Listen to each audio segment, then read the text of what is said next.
கிறிஸ்துவுக்குள் பிரியமான செல்ல குழந்தைகளுக்கு அன்பின் நல்வாழ்த்துக்கள். இன்று ஜூலை மாதம் 6ஆம் நாள். இன்று தேவன் உங்களோடு பேசுவதற்காக ஒரு விசேஷமான பரலோக மன்னாவை கொடுத்திருக்கிறார். ஓகே குட்டீஸ், இன்னைக்கு மன்னா என்னன்னு பார்க்கலாமா? 2 கொரிந்தியர் 11ஆம் அதிகாரம் 14ஆம் வசனம். சாத்தானும் ஒளியின் தூதனுடைய வேஷத்தை தரித்து கொள்வானே. அன்பான குழந்தைகளே, இந்த வசனத்திற்கான விளக்கத்தை இப்ப நம்ம பார்க்கலாம். சாத்தான் மனிதர்களை ஏமாற்றுவதற்கும் அவர்களை தேவனை விட்டு தூரமாக வழி நடத்துவதற்கும் பல விதமான வழிகளை பயன்படுத்துகிறான். அவன் நம்மளை ஏமாத்துறதுக்கு பயன்படுத்துற ஒரு தந்திரமான வழி என்ன தெரியுமா? தான் தேவனுடைய பிரதிநிதி போலவும் தேவனிடத்திலிருந்து வரும் உண்மைகளையும் ஒளியையும் அவனே கொண்டு வர மாதிரியும் நம்மகிட்ட நடிப்பான். ஆனா வந்தது யாருன்னா உண்மையிலேயே சாத்தான், தேவனுடைய ஒளி அல்ல. அவன் தவறான போதனைகளையும் பாவமாகிய இருளையும் தான் கொண்டு வருவான்.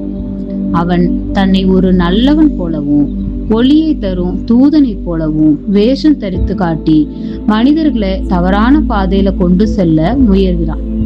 இதை நம்ம எப்பவுமே மறக்க கூடாது.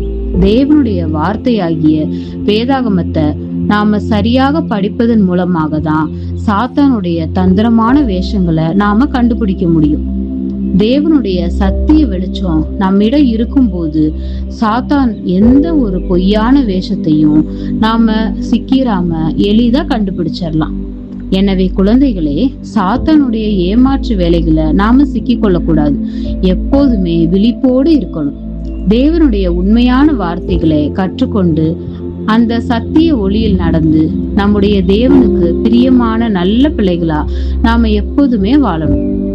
செல்ல குழந்தைகளே, இந்த மன்னாவை இன்னும் நீங்க தெளிவா புரிஞ்சுக்க உடனே உங்க பைபிள் எடுத்துக்கோங்க.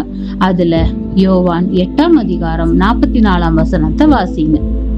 இன்னைக்கு மட்டுமல்ல, என்னைக்குமே நாம எப்போதும் விழிப்போடு இருப்பது எப்படி, சாத்தான்ட்டு நம்மளை எப்படி பாதுகாத்தலாம் அப்படின்னு உங்க மனசுக்குள்ளேயே தியானம் பண்ணுங்க.